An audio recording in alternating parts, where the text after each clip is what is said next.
자, 오늘 말씀의 제목은 고난 앞에서, 고난 앞에서입니다. 이 세상은 완전하지 않습니다. 이 세상은 안전하지 않습니다. 제가 두 개를 다르게 말한 거 아시겠습니까? 완전하지도 않고 안전하지도 않습니다. 이 세상을 하나님께서 아름답게 창조하셨습니다. 질서 있게 돌아가고 있습니다. 너무나 신비롭습니다. 그런데 이 세상에 없는 것이 하나 있습니다. 그게 뭐냐 하면 고난 방지 장치가 없습니다. 고난 방지가 안 됩니다. 이렇게 아름답지만 고난이 도처에서 일어나고 있습니다. 그래서 사람들은 생각합니다. 이 고난이 무엇인가? 종교는 이 고난에 대해서 답하려고 노력합니다. 그렇지만 그 어디에서도 그 누구도 이 고난에 대해서 답하기가 어렵습니다. 주일 아침이고 또 여러분 이제 남은 반년을 생각하는 우리들에게 이 고난이라고 하는 말씀을 오늘 주님께서 주셨는데 여러분들은 고난 어떻게 생각하십니까? 젊다고 고난이 없습니까? 연세 드셨다고 드신 만큼 고난이 없습니까? 그렇지 않더라고요. 그러면 착하게 살면 고난이 없습니까? 마악하게 살면 고난이 없습니까? 여러분, 우리가 고난에 대하여서 많은 의문을 가지고 있으리라 생각을 합니다. 많은 목회자들이 좋아하는 필립 얀시라는 목사님이 계시는데 이분이 하나님께 실망했습니다라는 좀 파격적인 책을 썼어요. 당시에는 이게 화제가 됐었죠. 여기에 우리들이 갖고 있는 질문이 있다고 그는 고백을 합니다. 왜 불공평하십니까? 왜 침묵하십니까? 왜 숨어 계십니까? 여러분, 그만큼 우리들은 이 고난 앞에서 질문이 생기는 거예요. 여러분, 고난이 오면은요, 먼저 처음에는요, 실망을 한다라는 거죠. 어떤 사람은 분노부터 시작하는 분도 있습니다. 어찌됐든 분노든 실망이든 오게 됩니다. 그리고 나서 던지는 게 있어요. 왜 이런 일이 일어났느냐는 거죠. 하나님을 믿는 사람도 그렇지만 하나님을 안 믿는 사람도 그래요. 왜 나에게 이런 일이 일어나는가? 여러분, 필립 얀시 목사님의 답은 이런 거더라고요. 왜 불공평하십니까? 라는 질문에 왜 공평해야 합니까? 라고 말하더라고요. 사람은 다 다르게 생겼잖아요. 같은 배에서 태어나도 다 다르잖아요. 생김새도 다르고요. 마음도 다르고요. 건강도 다르고요. 능력도 다 다르잖아요. 그런데 어떻게 공평할 수가 있습니까?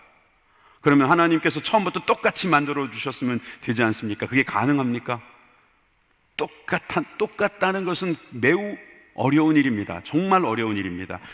같은 공장에서 같은 기계로 찍어내도 같을 수가 없잖아요.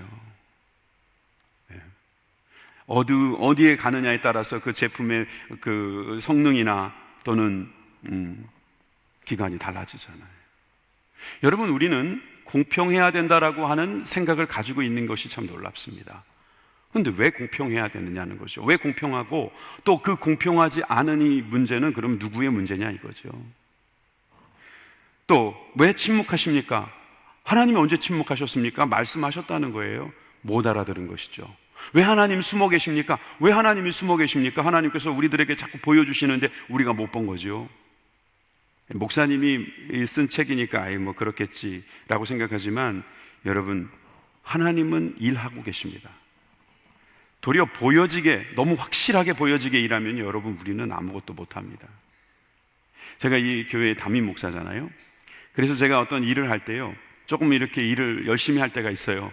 항상 열심히 하는 것도 아닙니다. 죄송합니다.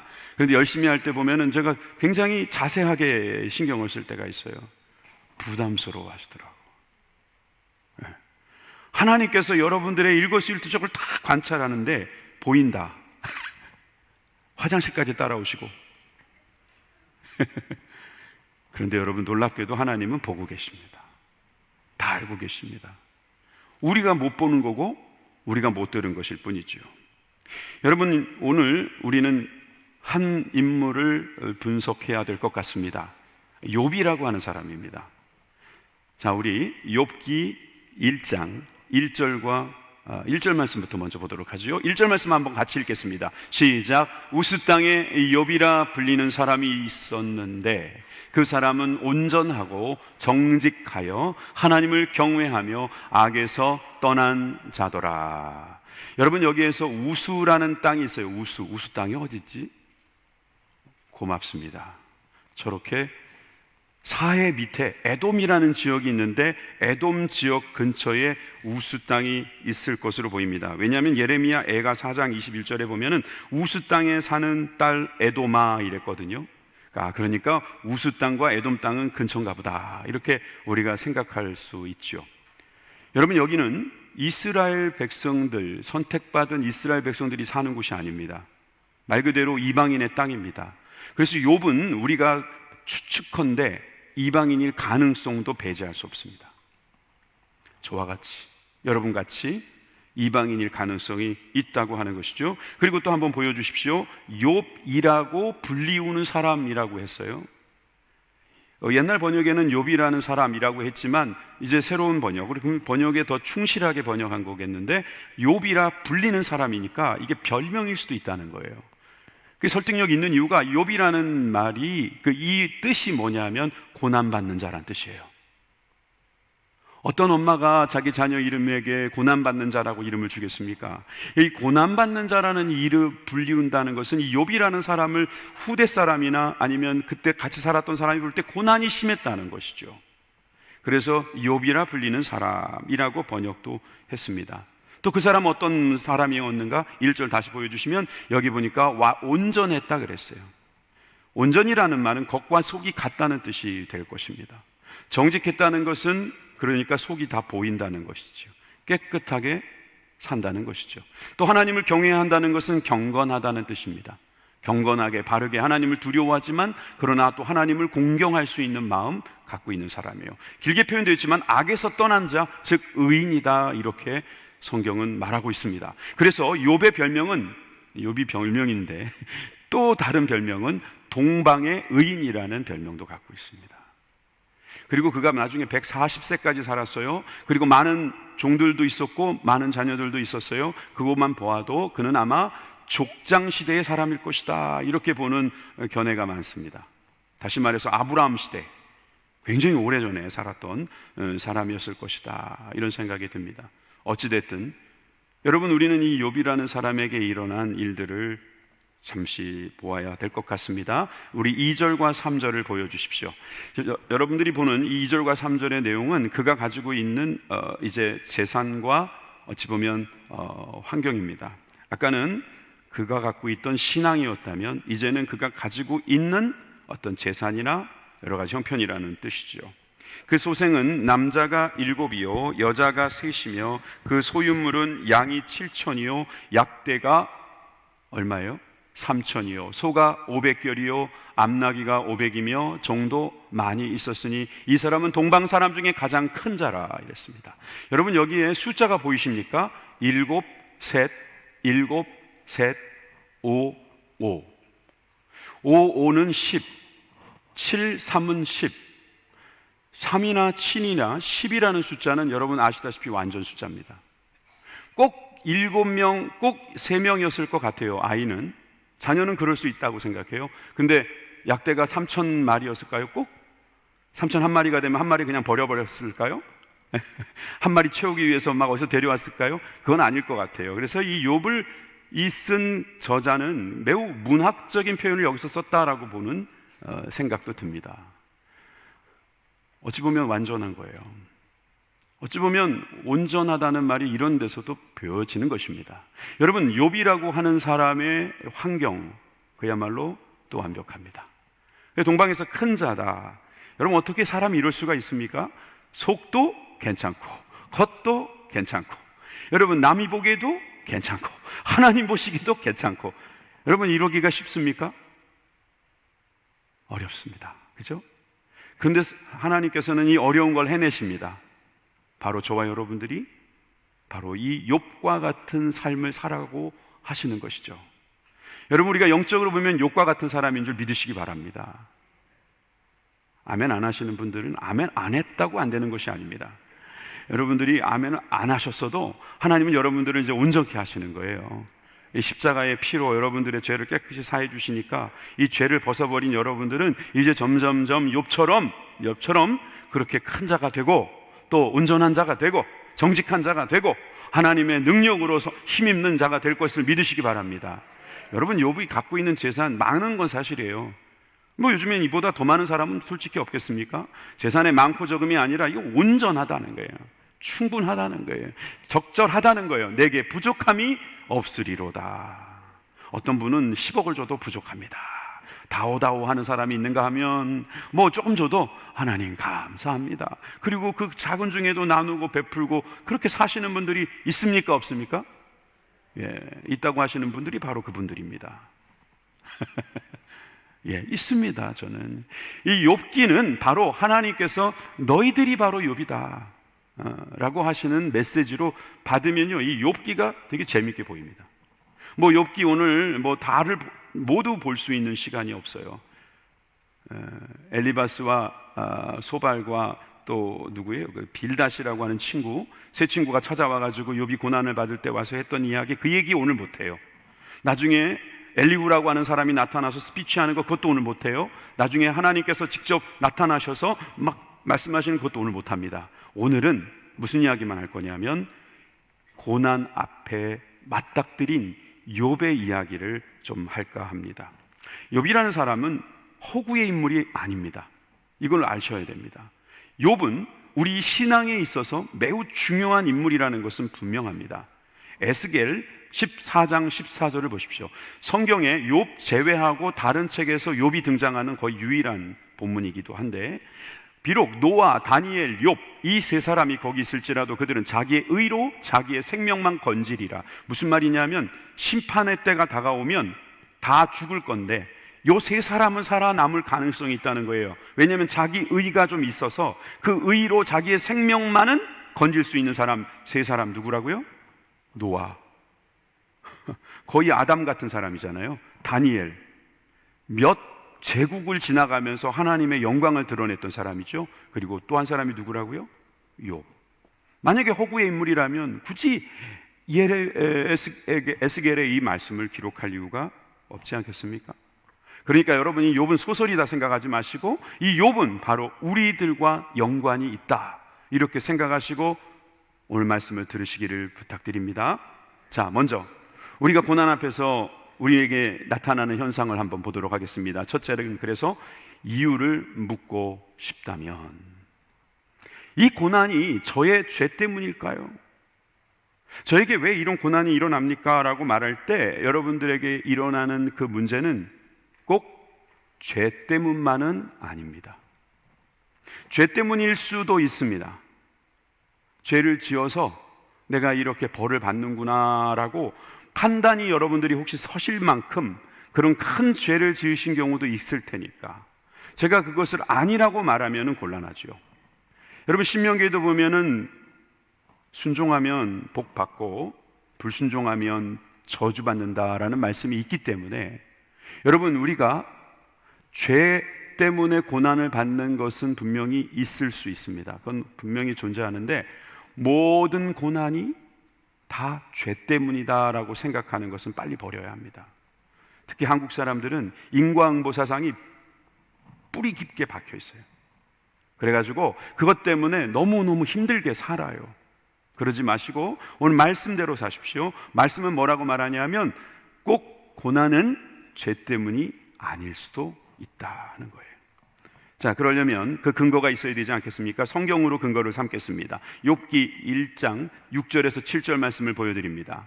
여러분, 하루는 하나님의 아들들이 와서 여호와 앞에 섰습니다. 이게 천상회의라고 할 수 있습니다. 천사들이 모여서 하나님 앞에 딱 서 있는데 거기에 사단이 들어옵니다. 사단도 원래는 뭐 천사들이었다고 그러잖아요. 사단도 함께 들어왔습니다. 그 영적인 존재들이 모여서 회의를 시작합니다.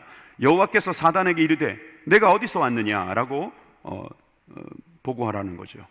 사단이 여호와께 대답하여 이르되 땅에 두루 돌아 여기저기 다녀왔나이다.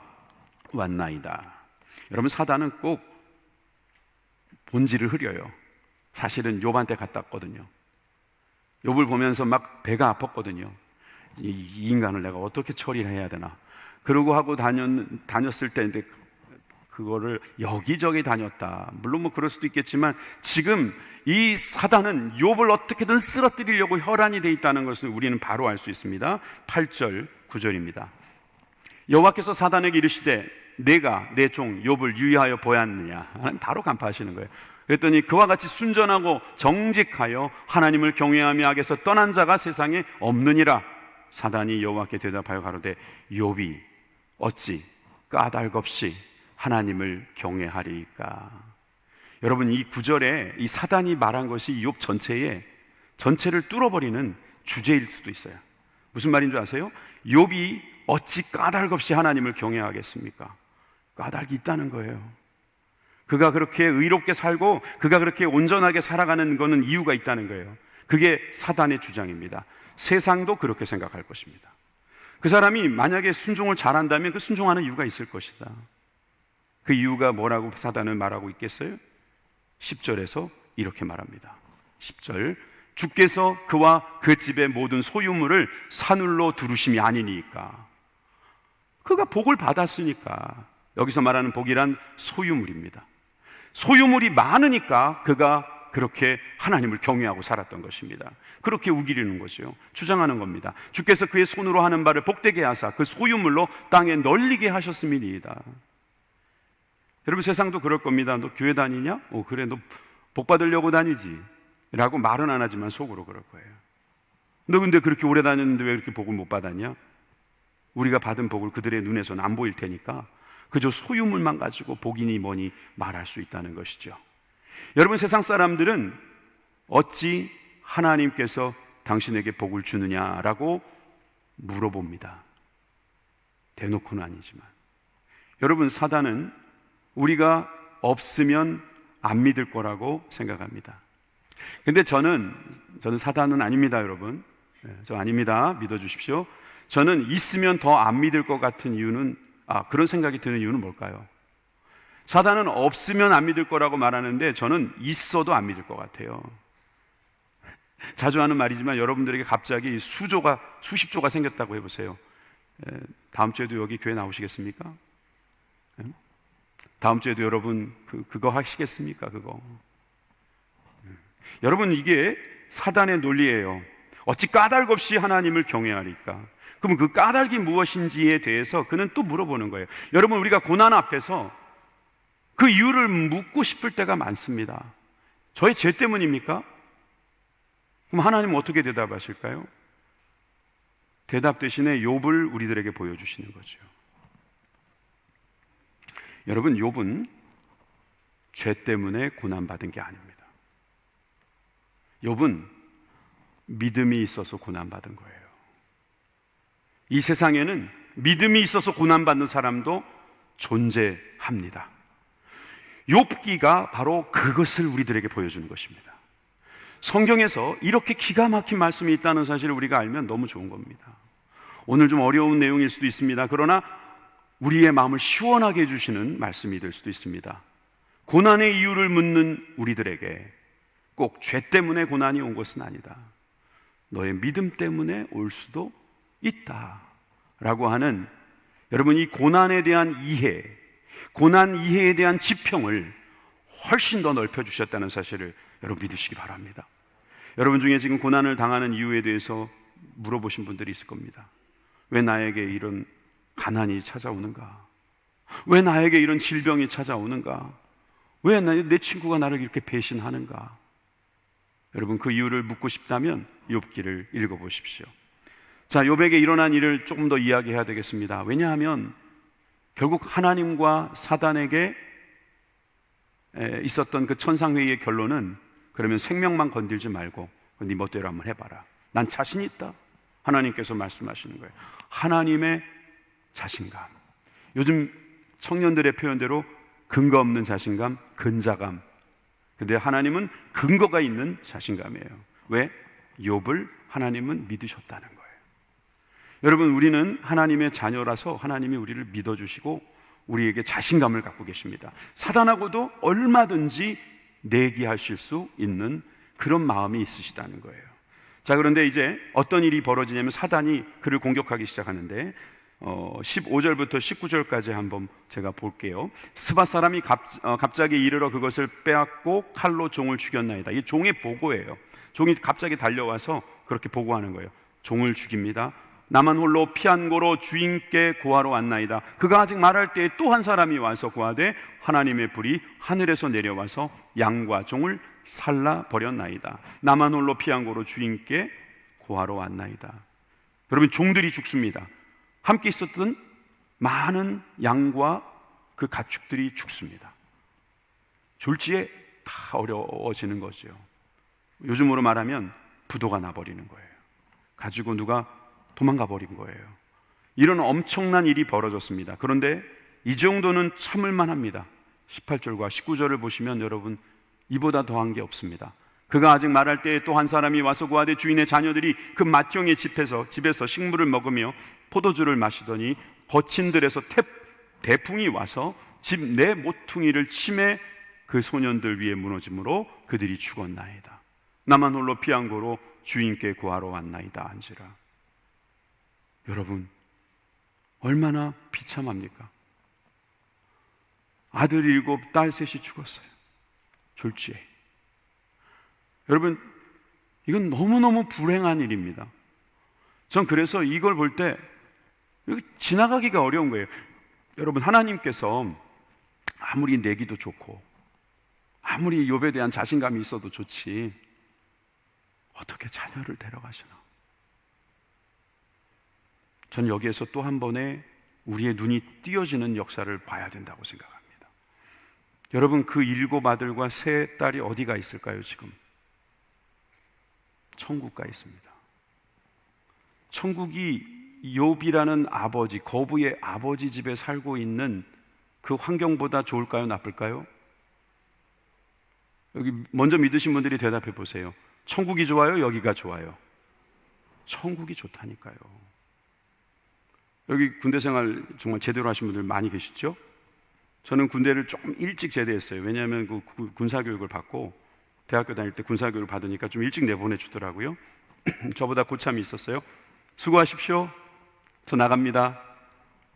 이럴 줄 알고 절 쫄병 때부터 괴롭히더라고요.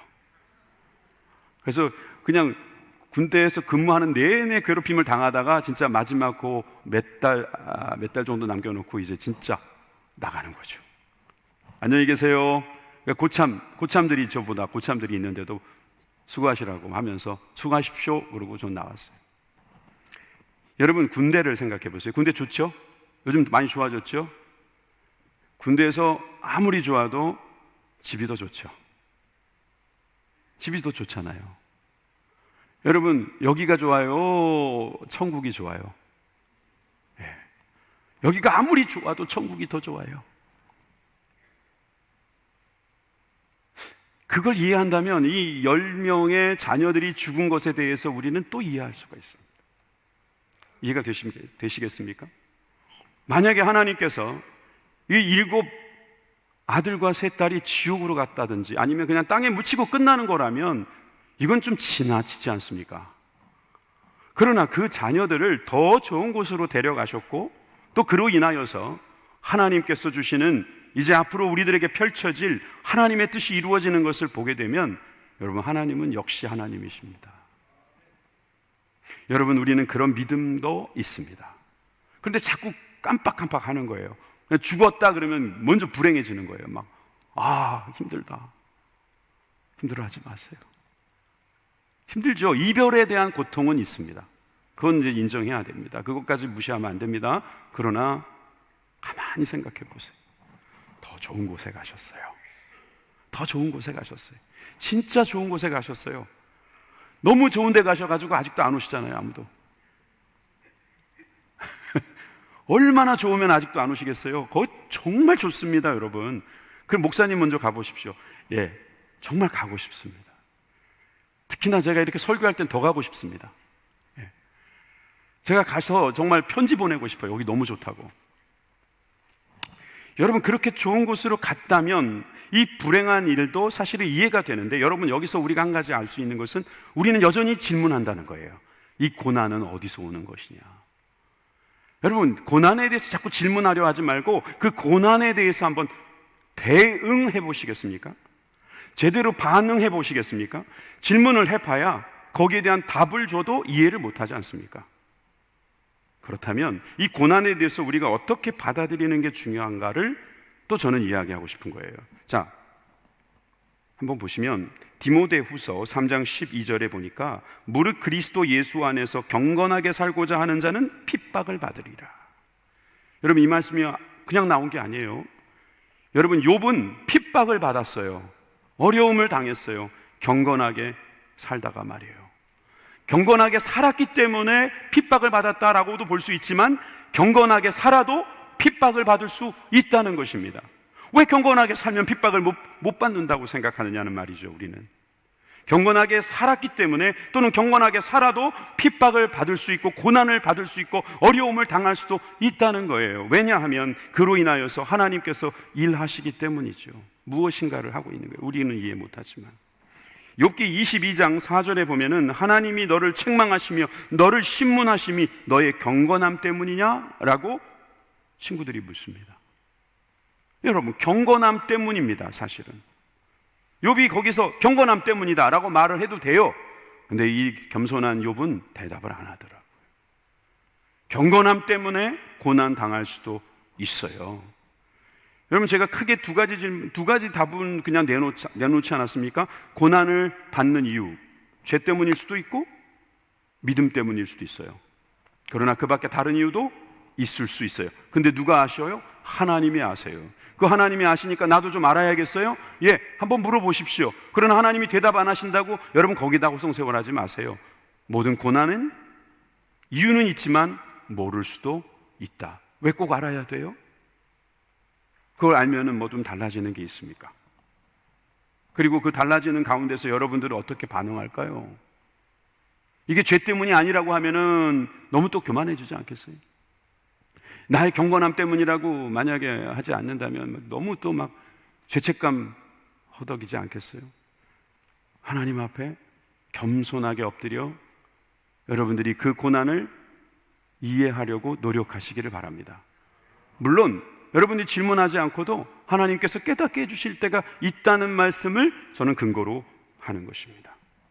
두 번째로, 고난 앞에서 우리가 좀 생각해 봐야 될 것은 약속의 말씀을 선택해야 한다는 거예요.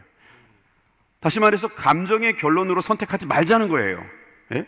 감정의 결론. 여러분, 우리 감정은 이건 잊어버렸으니까, 잃어버렸으니까, 없어졌으니까, 이건 나에게서 이제 떠나갔으니까 이거는 슬픈 일이야 라고 감정으로만 대응하지 말라고 하는 거예요. 여러분, 우리가 감정으로 대응한다고 하면 그것이 어찌 보면 우리들에게는 계속해서 어떠한 감정에 계속 노출되게 만듭니다. 물론 좋을 때도 있죠. 좋을 때도 있어요. 예를 들어서 우리가 암이 걸렸다 합시다. 그래서 하나님께서 암을 치료해 주실 수도 있습니다. 할렐루야. 기적이 일어난 것입니다. 이 기적을 우리는 찬양하고 감사할 수 있습니다. 그런데 암을 하나님께서 치료해 주지 않으실 수도 있습니다. 또 그런데 치료가 안 됐는데도 여전히 마음속에 굳건한 믿음이 있어서 실망하지 않고 분노하지 않고 하나님을 믿으면서 찬양하면서 나아가는 사람이 있다고 합시다. 이게 더 기적 아닙니까? 전 이게 더 기적이라고 생각하는데요. 기적으로 따지면 더 큰 기적은 치료받은 것보다 치료 안 해줬는데도 변하지 않는 그 믿음이에요. 치료해주면 신나겠죠. 감사하겠죠. 기뻐 뛰겠죠. 남은 삶을 하나님께 헌신하겠다고 말하겠죠. 물론 그럴 수도 있고 그렇지 않을 수도 있습니다. 아, 그건 원래 치료되기로 됐던 거야. 아, 내가 의사 잘 만나서 그래. 내가 그 타이밍을 잘 알았고 잘 조치해서 그래. 그런 생각이 스물스물 안에서 올라올 때도 있는 겁니다. 그러나 여러분, 고난 중에도 하나님을 붙잡고 보이지 않는 하나님을 보이는 것처럼 믿고 있는 그게 기적 아닙니까? 그 기적의 사람이 바로 아브라함이었습니다. 여러분, 로마서 4장 19절에서 20절 말씀을 함께 읽겠습니다. 시작. 그가 100세에 나 되어 자기 몸에 죽은 것 같음과 사라의 태에 죽은 것 같음을 알고도 믿음이 약하여지지 아니하고 믿음이 없어 하나님의 약속을 의심치 않고 믿음에 견고하여져서 하나님께 영광을 돌리며 25년 동안 자식이 없었습니다. 끝난 줄 알았습니다. 그런데 하나님께서 자녀를 주시는 겁니다. 믿음 잃지 않고 갔더니. 여러분, 여기서는 뭐 자녀, 아들 낳았다, 자녀를 낳았다, 이게 중요한 게 아니라 믿음을 갖고 있으니까 견고하여서 감정 따위에 흔들리지 않았다는 거예요. 여러분, 다니엘이 어떻게 그 사자굴에 들어갔겠습니까? 그 전날 무슨 부흥회라도 들어갔겠습니까? 그래서 아침에 얼굴이 부옇게 돼가지고 막 기뻐하면서 사자굴에 들어갔을까요? 안 그럴 수도 있어요. 그냥 냉정한 표정, 감정 없지만 그러나 담대하게 들어가는 모습일 수도 있었을 거예요. 왜 그게 가능한 줄 아세요? 믿음이 있었기 때문이에요. 무엇에 대한 믿음이겠습니까? 약속에 대한 믿음이죠. 여러분, 어려울 때는요, 기도도 안 나올 때가 있어요. 너무 힘들어가지고 기도할 수조차 없을 수 있어요. 그럴 때 해야 되는 게 뭔지 아세요? 약속을 붙드는 거예요. 하나님은 나에게 반드시 복 주시고 복을 주실 것이다. 하나님은 좋으신 분이다. 어련히 알아서 해주실까? 하나님의 자녀인데 나를 버리실까? 나는 하나님께서 반드시 붙잡아 줄 걸 믿는다 라는 약속을 붙든 사람은 감정에 치우치지 않습니다.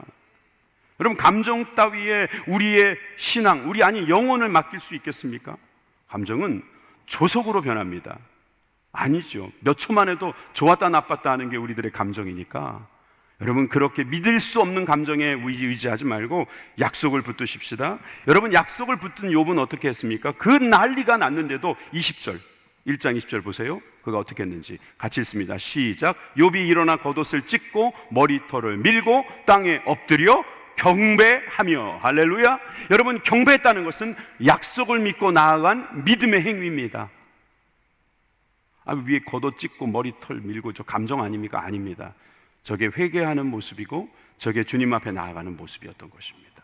혹시라도 자기가 모르게, 혹시라도 내가 모르게 자녀들이 죄를 줄 수도 있었을 것이다 라는 생각이 있었기 때문에 아마 그는 찢고 나아가서 하나님께 회개하는 모습으로 경배했다는 거예요. 거기서 감정에 치우치지 않았고 먼저 하나님께 믿음으로 나아갔다는 사실을 여러분 믿으시기 바랍니다. 약속을 선택해야 합니다. 약속을 선택하셔야 돼요. 약속의 말씀을 굳게 믿고 가는 사람은요, 변하지 않아요. 교회를 오래 다니셨다는 것은요, 그 약속의 말씀이 많이 있는 사람이란 뜻이에요. 성경을 아무리 읽어도 약속의 말씀이 안 나와요? 그런 여러분들이 성경을 너무 몰라서 그런 거예요. 성경은 두 가지예요. 약속을 써놨거나 명령을 써놨거나. 이렇게 해라, 내가 이거 해주겠다, 이 두 가지밖에 없어요. 잘 보세요. 그러니까 그 약속을 믿으시면 감정에서부터 우리는 흔들리지 않고 자유롭게 되지만 또 한편으로는 우리가 굳건하게 주의를 힘쓸 수 있습니다. 그래서 21절에 보세요. 21절에 보니까 가로되 내가 모태에서 적신으로 나와 싸운즉 또한 적신이 그리로 돌아가올지라. 맞는 말이죠. 맞는 말이에요. 주신 자도 여호와시오 취하신 자도 여호와시오 여호와의 이름이 찬송을 받으실 지니다. 제가 젊었을 때, 지금도 젊지만 너무 젊지 않아요, 그죠? 근데 더 젊었을 때 이름이 김국환인가 이국환인가 하는 사람이 이제 노래를 하나 불렀어요. 태어나서 옷 한 벌은 건졌다는 거예요. 옷 한 벌 건졌다고 그걸 유행가를 만들어 버리더라고요. 근데 옷 한 벌은 건졌지 않소? 이렇게 말하는데 그 옷 한 벌도 가져갈 수 없어요. 여러분, 우리는 적신으로, 그러니까 발가벗고 와서 발가벗고 나가는 거예요. 우리가 아무리 좋은 수의를 입어도요, 그거 입고 가는 거 아니에요. 그거 다 썩어요. 적신으로 와서 적신으로 가는 우리들의 인생, 이것은 말씀을 통해서 우리가 믿고 있는 거예요. 우리 몸은 그럴지라도 우리의 영혼은 하나님께로 왔으니 하나님께로 갑니다. 아멘. 아멘. 예, 아멘 하시기 바랍니다. 예, 여러분 그러면 그 다음에 뭐라고 말할 수 있어요? 여호와를 찬송할 수 있는 거예요. 여러분 자녀를 다 잃었어요. 그런데 찬송이 나와요? 나와요. 약속을 믿으니까. 그래서 믿는 사람들은 초상집에 가서 찬송을 부르는 거예요. 사는 게 고난이고 사는 게 고해라고, 고난의 바다라고 말하는 그 어떤 종교도요, 장례식장에서 노래 안 부릅니다. 그런데 우리는 부르는 거예요. 여러분 욥기 1장 22절에 이렇게 결론을 맺습니다. 이 모든 일에 욥은 범죄치 아니하고 하나님을 향하여 원망하지 아니하였다. 고난 앞에서 우리가 감정을 선택하지 않고 말씀을 선택하는 것 중요합니다. 그러나 마지막으로 한 가지 더 있습니다. 우리가 이 감정을 어떻게 할 것인가 하는 문제는 우리가 또 짚고 가야 될 것 같아요. 이 감정을 주님께 표출해야 합니다. 감정을 주님께 표출하라.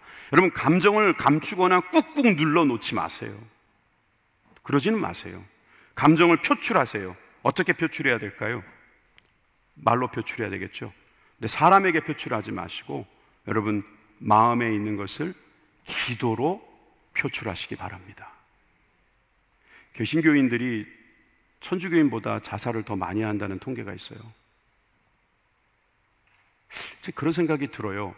개신교인들이 기도를 해도 더 많이 할 텐데 왜 그럴까? 표출을 안 해서 그래요. 여러분 교회의 기도 소리에 울음소리가 들리면 저는 마음이 놓여요.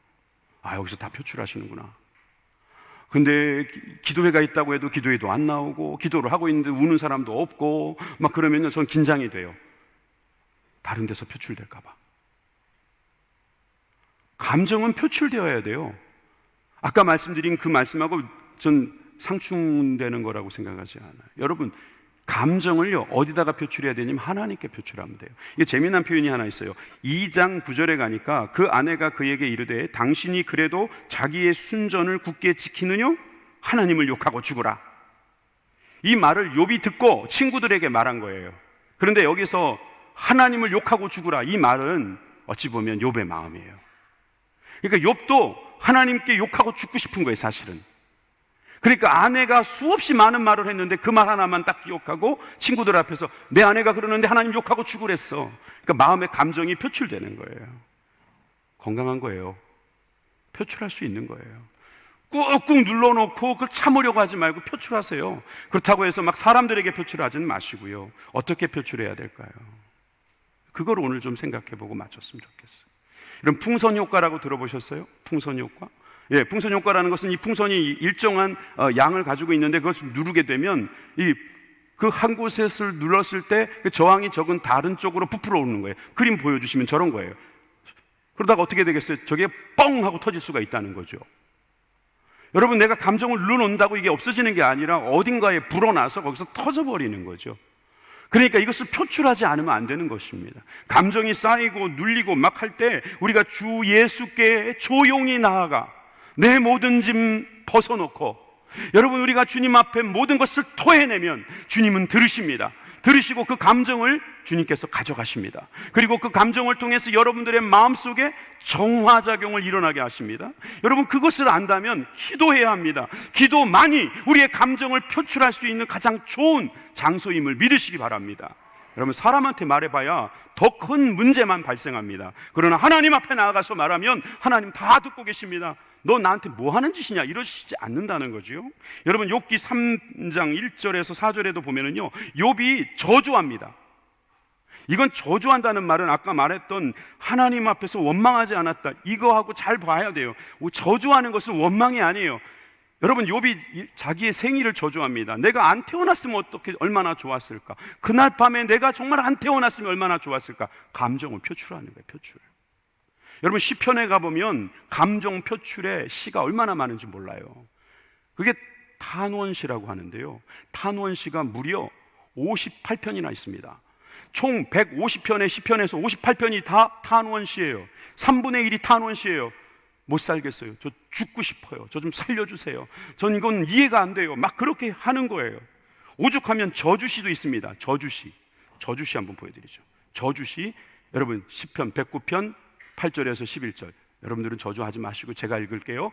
그 연수를 단축해 하시며, 그 원수에게, 원수가 그 연수를 빨리 죽게 해달라는 거예요. 그 직분을 타인이 취하게 하시고, 그 자녀는 고아가 되게 하시고, 그 아내는 과부가 되게 하며, 그 자녀는 유리 걸식하며, 그 황폐한 집을 떠나 빌어먹게 하시고, 고리대금업자에게 사기당하게 하시고, 외인들이 다 가져가게 해달라고. 그것이 성경이에요. 그럼 누가 막 이렇게 물어봐요. 너 뭐 하냐? 그러면 성경 읽는다. 알고 보면 저주하고 있는 거예요. 여러분, 사람한테 저주하지 말고 말씀 읽으면서 저주하시기 바랍니다. 괜찮아요. 기도하시면서 저주하셔도 돼요. 하나님 들어주세요. 다른 데 가서 표출하지 마시고, 아니 그거보다 더 중요한 거, 그걸 눌러놓지 마시고 제발 기도로 표출하시기 바랍니다. 그럼 하나님 다 들어주십니다. 하나님 다 들어주십니다. 시편 37편 5절의 말씀처럼 너희 길을 여호와께 맡기라. 저를 의지하면 저가 이루시고. 나중에 욥은 그의 일어나는 일들에 대해서 이렇게 고백하죠. 욥기 23장 10절입니다. 같이 읽습니다. 나의 가는 길을 오직 그가 아시나니 그가 나를 단련한 후에는 내가 정금같이 나오리라. 시편에 나와 있는 이 저주시 한 8편 되거든요. 집에 가서 한번 읽어보시고 싶으세요? 불러드릴까요? 35편, 58편, 59편, 60편, 70편, 109편, 137편, 140편 이 저주십니다. 여러분 정말 그 사람 정말 내가 한 좀 봐주고 싶으면 손 봐주지 마세요. 기도하세요. 말씀 읽으시고요. 누가 물어보면요 말씀 읽는다고 하세요. 저주한다고 하지 마시고 말씀 읽는다고 하세요. 누가 물어보면 기도한다고 하세요. 저주한다고 하지 마시고. 여러분 그러면서 주님께 맡기십시오. 할렐루야.